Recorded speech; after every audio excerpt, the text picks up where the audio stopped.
Welcome to part 2 of my Genesis collection, where I go through all of my Genesis games that I personally own and talk about them and talk about why I have them, what I enjoyed about them, maybe sometimes what I didn't enjoy about them. And so I had to split the last one in two. I didn't realize this was going to be such a huge episode, and I have 45 games to capture footage for. It was kind of ridiculous. So let's start right here with Phantasy Star 2 and the huge hint book it comes with, because they thought American audiences would be too stupid to understand an RPG. So they gave you a strategy guide for the first entire beginning of the game, because they thought this kind of game was very niche and maybe a lot of people wouldn't understand, so they gave you this huge thick manual with it, which I thought was funny. So now I've talked about this numerous times, but there was so much hype for the next generation RPG, and that was Phantasy Star 2. And me and my friend Andrew were just dying for it. He got it before me. I've told that story before.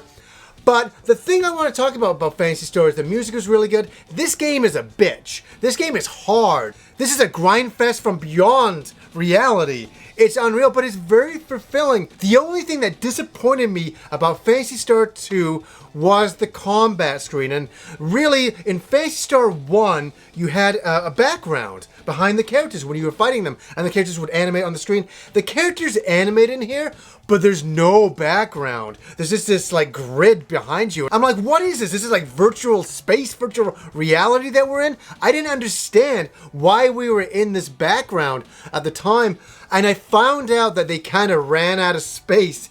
The game became so huge. It's actually it was a gigantic game at the time. 6 mega memory. Wow, so funny. But they ran out of space for their allotment for the game size, and so they cut what was potentially going to be the backgrounds, and we never got those, unfortunately. But Phantasy Star 2 is a really great game, really tough game though. So Phantasy Star 3 and Phantasy Star 4 came out. Phantasy Star 3 gets shit on a lot by people. A lot of people like to bash this game. It's been an ongoing thing for years. It's always the bad stepchild is Phantasy Star 3, but honestly, if you play the game and finish the game, there's some really cool moments in the game story-wise. I mentioned that before. There's a couple of plot twists in it that make it worth a playthrough. And the music's unusual. The graphics and monsters are unusual. Yeah, you have a monster that fights you with just his pinky, and you're like, what the hell is going on? Just the pinky animates. It's so ridiculous. But Phantasy Star 3 is one that I'm nostalgic about. I remember I was in summer school for math, and I was like, oh, and I came home and Phantasy Star 3 just came out, and I was like, thank God for Phantasy Star 3 to save me from my summer school crap. But Phantasy Star 4 has been heralded as the best in the Phantasy Star RPG series. Mine is obviously number 1, no surprise, but 4 would be my next one, I'd say. I'd say 1, 4, 2, and then 3. That's how it would go for me, but you cannot go. The graphics in 4 were mind-blowing. You got to ride around in vehicles. The combat was engaging, just seeing your characters jump in, and there's backgrounds again. The backgrounds, it was like, thank God we have backgrounds again. And that was the big thing. Yeah, we got them back in 3, but 4 looked the best it's ever looked, and high recommendation for that. Now, this game is a repo. It's not an official release at all by Sega. It is Phantasy Star 2, The Text Adventures, and there was a Sega network service, and these were downloadable games that you could play, and this is a cartridge version. There's a cartridge version of all of those games put onto cart, because before you had to use the Sega network system and download the games and then play them that way. I never had that, so I never played them back in the day. So it was really cool to get this, and I really appreciate having a repo of those old text adventures in one cart. So fun. We're getting into some more Shinobi games here. Shadow Dancer and Shinobi 3. I like these games for very different reasons. Shadow Dancer was based on an arcade game, and I like the arcade game. I played the arcade game, and you had your wolf beside you, and it was cool, but it didn't really feel like classic Shinobi, but it was a good Shinobi game. Even when I got this version of it, I enjoyed it at home a lot. I remember Andrew playing it a lot at his place, and we liked the game, but we were like, it wasn't quite Revenge of Shinobi. That's where Shinobi 3 came in, and this is a great sequel to Revenge of Shinobi. This is some of the best looking graphics on the machine for a side view action adventure game, and you cannot go wrong with Shinobi. It takes a bit of skill, but every time you play the game, you get better and better and better at it. And big high recommendation if you're looking for a great action game on the Genesis. Shinobi 3 is probably one of the best. Now, how could I have a Genesis collection without having Sonic 1 and 2?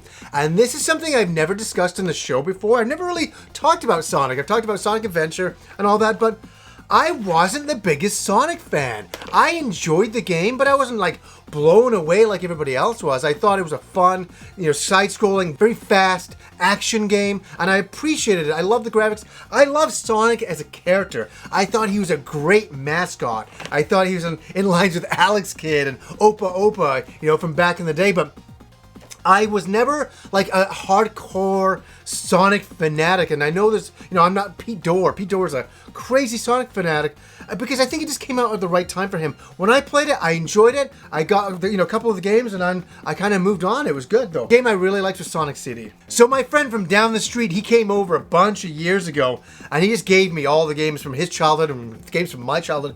But one game I never played was Battletoads and Double Dragon. What a combination that is. That is a ridiculous thing, and I'm going to admit it, I've never played the game. I've never played it. This is one game in my collection that I haven't played, which is really funny. I'll have to give this a go. I'll have to see what this is like. I don't even know if it's good or bad. Earthworm Jim, what a stupendous classic, and a classic of the 90s. And anybody who grew up with the Genesis remembers Earthworm Jim. I remember, this game was a bit of a phenomena, which is weird, isn't it? It was such an unusual character. Like, what is Earthworm Jim? Launching cows. You're this worm in this suit. It was strange stuff, but in the 90s, it just seemed to come together perfectly, and it made a lot of sense back then. Launching cows, a worm in a huge suit. It was fun. The music was classic. The graphics were great. A very charming game, and I'm really happy to have Earthworm Jim, a real classic. Now, I was really enjoying strategy games. I was discovering them through games like Military Madness. This came out, and this was a Japanese strategy game that I'd heard about it. I knew it's called Langrisser in Japan, and it had a huge legacy in Japan, but not so much out here. It's kind of like Fire Emblem. It's really, really a lot like Fire Emblem, and I loved this game. I got it and I played it. I remember having school the next day, and it'd be so late, and I had a little TV in my room, and I'd be playing this game late at night, and the thing is if any of your commanders died, they died for good. So it's kind of like Fire Emblem. So I would redo entire maps that would take me like an hour, of combat and stuff like that to do, because I didn't want my commander to die. And I remember finishing this game, and I had to sacrifice one commander. That's the one thing that I do remember of this game, because remember, this is a long time ago now, but Warsong, I think it goes for a little bit of money, but this is a great strategy game. So many nights spent playing it. Here is the game that I used to have so much trouble pronouncing. Am I pronouncing this correctly? Gyres. I used to play Gyres. These crazy names back then. Great shooter, classic shooter, Renovation once again. We loved Renovation, and this is a classic shooter. Happy to have a copy of that. Double-sided advertisements were in every single magazine for Sword of Vermillion, Yu Suzuki's first RPG, and it encompassed action games and first-person games like Phantasy Star, and it's a weird hybrid that kind of works. And the nostalgia is there, but does the game hold up well now? Well, not particularly. But some of the boss battles, some of the side view combat was really cool. Going through dungeons was really cool. But the problem is, it was so confusing at times where you were going, because everything was in first person and it was scrolled towards you. I remember being at Andrew's place. I remember walking over there, sitting down, and he had Sword of Vermillion, and he got it obviously before me. We know the story now. He had everything before me. And I was so taken by it. I was like, this is such a cool game. And it really is more of a game of the time. So when this game was originally released, it was mind-blowing. Now I look back on it, and it's really good. but I don't think it holds up as much as it did back then. Now, here's the series I'm not going to talk too much about. I'm going to do a big review series in the future. Valis. I love the Valis series. I have a lot to talk about with it, and I'm going to save that for a future episode. Now, here's one. I have the arcade cabinet here beside me. Kadash is in there. It's replacing Street Fighter for now. And that is, Kadash is an arcade action side view RPG where you can level up and you can play with your friends. You could have 2 people in one cabinet, 2 people on another. There was linked cabinets like that back then in the arcade. I fell in love with this game in a little arcade in Oregon. And I've been in love with it ever since. And so much fun to play the arcade game. And the Genesis version, I really, really enjoyed. And I also enjoyed the TurboGrafx version. Beautiful stuff. Final Zone by Renovation. And it's so great to talk about this because I love Final Zone 2 on the TurboGrafx. I've talked about it many times. The terrible dub, the horrendous story, everything about Final Zone is terribly fantastic. And you know what's really weird about this game? This game is a much more competent overhead action game, which is strange to say, but when I played this game, I was a little disappointed because it didn't have the ridiculousness of Final Zone 2. So this seemed just a little bit more average, but it's a game where you control mecha suits and go around and destroy other mecha suits. This ain't rocket science, but still a lot of fun. So if you ask me what the hardest game I've ever finished is, it's Landstalker on the Genesis, and I'm going to do a big episode talking about this in the future as well because I really want to get in depth into this. And it's a really classic game. I was reading about it in some game magazines, and I was like, wow, the scores are really high on this. I got to give it a go. It's like a Zelda game, and it is like a Zelda game, but fuck. It's so tough, this game. You're gonna pull your hair out playing it. I guarantee it. Now, one unusual thing, it happens to me every once in a while.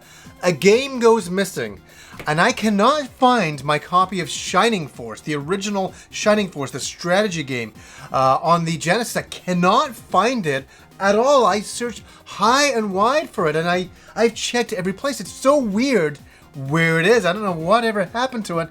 And I'm not showing any footage for Shining Force. I'll just say I love Shining Force 1. I love Shining Force 2. It really is the Fire Emblem series on the Genesis or the Mega Drive. And I loved it. The graphics were so colorful and the character designs were so perfectly fitting, and I just loved the world setting. It was great. So the next game has become a very comical game with me and all of my friends. It's such a strange game that it's become such a comedy item, and that is Musha. Because we all talk about our collections at times when we're talking, and we're like, well, do you have a copy of Musha? It's become something funny because it's such an it has become an expensive game, and I got my copy I think for about $60 back in the day, which I'm really thankful to have. And it's always like, oh, well, you have that, but do you have Musha? That's been the joke in our community, which has kind of been funny. But so I did an entire episode on, is Musha worth its price? And I think that it is. I think you should emulate it before anything else. But I think it's such a great game. Look at the box art, the graphics, everything. Me and my friend Andrew finished it the last time he was out here to capture footage for it, and it holds up extremely well. Oh my god. I need my fedora for this one. Ernest Evans. I did an entire series review on Ernest Evans and El Viento and classic games that not many people have played. Is Ernest Evans a great game? Absolutely not. It's not. The renovation games, they're very nostalgic for some of us in the community. It's not a great game, but it's a game that we all aspired to love. We all wanted that, Indiana Jones style adventure game, action adventure game on the Genesis. Was Ernest Evans it? No, but it tried so hard. So all of my friends in the neighborhood had a Genesis. Every kid had one on my block, and that was really cool. And we were waiting for a couple of games. One of them was Golden Axe, but the other was the great Capcom arcade conversion of Strider. The first time I saw it was in an arcade. I was just mesmerized with the graphics. It looked like a cartoon, a side-scrolling action cartoon. I know the graphics now look, a little bit older, but at the time they were next-generation graphics. And my friend Andrew obviously was the first kid in the neighborhood to get Strider, and we all went over there and we all was just in awe of the game. We're like, wow. And it's not a hard game. It's not a hard game. You'll finish it probably in a couple of sittings. But it was showing what the Genesis could really do at the time. And this was a big game. What was it? Oh, here you go.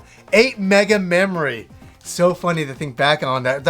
I remember talking about that going, oh my god, it's like 8 mega memory. I remember the memory size was the thing they were quoting with this the most all the time, saying this is pushing, games to a brand new level. I remember looking at it in video game magazines going, they're right. This game doesn't look that good. And fantastic classic game. I do not own Strider 2. Why would I have that? It's a terrible game. This is a really weird one. I don't know where I ever picked this up because I loved the Super Nintendo version of Street Fighter more than anything. And then I got Super Street Fighter on the 3DO. But somehow I got Super Street Fighter on the Genesis. Why? I have no idea. How did this come into my collection? I don't know. I don't ask stupid questions. I just have it. Now this is a very interesting game. The Crusader of Sin. I bought this at a Blockbuster Video for $20. Just after it was first released, and I was so happy to get it because this kind of was Zelda on the Genesis. This is what this game was really all about, and it looks really good, it played really good, really great game. But I don't think they made a lot of copies of this because this is an extremely rare, expensive game, and don't quote me on it. You can check on eBay, maybe even right now. I've heard that this game is over $400+. I couldn't believe it when I heard that last year. I'm like, what? The Crusader of Sin is worth that much money? Really? And I think I'm missing the instruction manual, but the box is in pretty decent condition. The game's in there obviously as well, so whoa, I'll be very careful. Let's put this right over there and just isolate. I get a small tear when I see this game here, Ghostbusters, and this, I always talk about it. I had so many good times at my friend Andrew's place down the road playing games. That's what we did all of the time. That's what we did all the time. It's crazy to think about. That's mainly what we did, is play video games. But I have so much nostalgia for the music for Ghostbusters and the graphics, and this is like, I love this game. And that music takes me back to Andrew's basement. No time has even passed if I hear that music. I'm like, oh my god, it just feels like yesterday that I was there playing Ghostbusters. Really excellent. If you're looking for a Ghostbusters game, this is the one to get, based on the original movie, obviously, back in the day. Music is great, super deformed characters, but really a lot of heart in this game. A little bit difficult though. I had my friend Andrew over last time, and we played and finished DJ Boy all these years later, and we did an entire review on this game and all the differences between the Japanese version and the American version, and it was funny, man. I can't believe how ridiculous this game is. And the thing I always talked about, to Andrew about this game, I remember playing this game and it being a lot easier when I was younger. I don't know what it was. I found it a lot easier. When we were playing it, as we got older, I thought, this game's really difficult. Even Andrew's having a hard time. Maybe sometimes in your youth,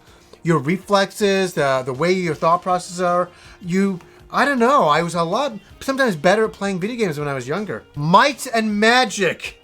This is I think one of the first episodes of, games that I hated. Might and Magic was a game I aspired so much to love. I tried everything. I played this game for countless hours. I'm talking a lot of hours playing this game to try to love it, to try to get as much as I could out of it. But I never could. The game was so punishing. It was always like you were going down a hallway and, into one of the dungeons, and not like 1 or 2 or 5 or 6 monsters appear, but it's like 20 goblins appear. And you're sitting in combat, fighting them for 45 minutes. The game was so terribly imbalanced, it was ridiculous. A real slog of a game. Here's one from the memory banks and the games that should be forgotten from all of history. Super Highlight. Now, the original Highlight was not a good game on the NES, but you know what it had? It had a great cover. And you know what this has? It has a great cover. We almost were fooled into believing this was going to be a great game.